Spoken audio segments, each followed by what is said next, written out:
Olá pessoal, tudo bom? Bom dia, boa tarde ou boa noite. Voltamos para mais uma daquelas conversas que estamos fazendo a respeito destas abordagens sobre as crônicas, que resultarão também numa análise que faremos sobre os condes de Coimbra. Mas como precisamos entender as narrativas que são construídas, que são desenvolvidas a partir destas crônicas e que são publicadas hoje, que são utilizadas por vários autores nas suas pesquisas, nos seus trabalhos e nos seus títulos, vamos aqui esmiuçar alguns detalhes. Para isso, eu retirei algumas pesquisas que foram disponibilizadas na internet. A primeira tem como título Reorganização Política Nortenha, o processo de formação do Reino das Astúrias, dos séculos VIII ao X, escrita pelo Dr. Bruno de Melo Oliveira. Já a segunda fonte que está disponibilizada chama-se In Infinibus Galatiae, a reconquista no atual território português, o contexto de um processo dinâmico, ano de 868 a 1064, escrito por José Alexandre Ribeiro de Souza. A terceira fonte da minha análise até o momento é Os Condes de Coimbra no século VIII, Ascendências e Descendências, escrita pelo Dr. Antônio Rei.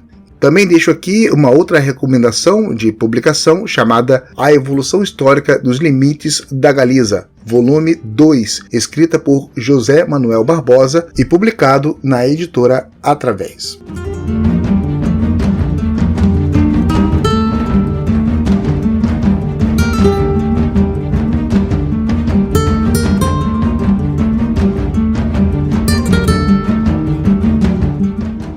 Estas narrativas foram redigidas em latim e produzidas em fins do século IX, precedentes do norte da Península Ibérica, e até o presente momento são as primeiras peças historiográficas conhecidas, produzidas por cristãos peninsulares que não habitavam o território muçulmano. As únicas a tratarem dos primeiros tempos da nascente monarquia asturiana, dita por alguns autores como monarquia asturo-galaica.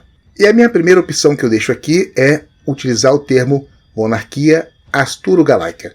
E com o tempo nós vamos entender por que eu prefiro essa opção. E duas dessas fontes podem ser identificadas como, por exemplo, a Crônica Albeldense e a Crônica Profética, as quais se somam as pertencentes ao ciclo de Afonso III, as Crônicas Rotense e Ovetense. O mais antigo dos textos é a Crônica Albeldense, narrativa que está contida no chamado Codex Vigilanus, ou Albeldenses, o Codex Conciliorum Albeldensis, datado de aproximadamente do ano de 976. Este códice provém do mosteiro de São Martim de Albelda, situado no que é atualmente Albelda de Irégua, na região de Rioja, conhecidos pelos castelhanos como La Rioja. O Códice Albeldense contém uma recolha de diversos textos, alguns produzidos na época visigótica, como os cânones dos concílios toledanos, o Liber Iudiciorum e alguns decretos papais, outros documentos eclesiásticos e narrativas históricas. Portanto, a Crônica Albeldense é claramente uma compilação de diversas fontes. A parte mais antiga deste texto é datado entre 881 e 883 e forma o corpo principal do conjunto da obra. Já a segunda parte é datada do ano de 976, atribuída à pessoa de Vigila, um monge de Albelda. A principal parte do texto dedica-se à descrição física da Península Ibérica, com a enumeração das ilhas, rios, cidades, ópidos, províncias e povos que a compõem. A Crônica Albeldense divide sua matéria narrativa em 5 blocos principais, referentes às 5 ordens políticas que se sucederam na Península Ibérica.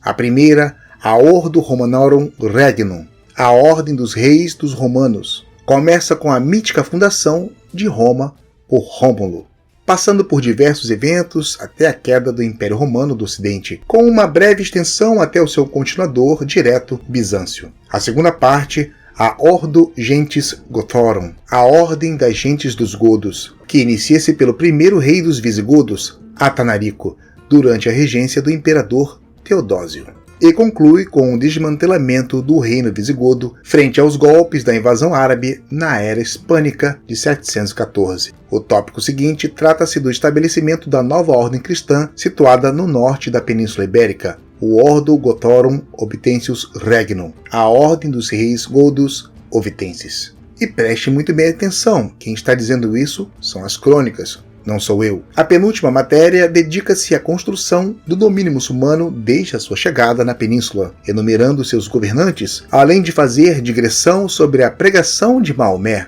A quinta e última parte, a dito de Regibus Pampilonensibus, ou seja, a adição sobre os reis dos, é uma breve descrição da formação da segunda estrutura política cristã do norte, o Reino de Pamplona, que constituiria uma espécie de concorrente do Reino Asturo-Galaico, a partir dos fins do século IX e princípios do século X. É isso, pessoal. Falamos um pouco sobre o que significa a Crônica Albeldense. No próximo bloco, a gente volta sobre a introdução do que é a Crônica Profética. Valeu, pessoal. Um forte abraço. Terra e língua.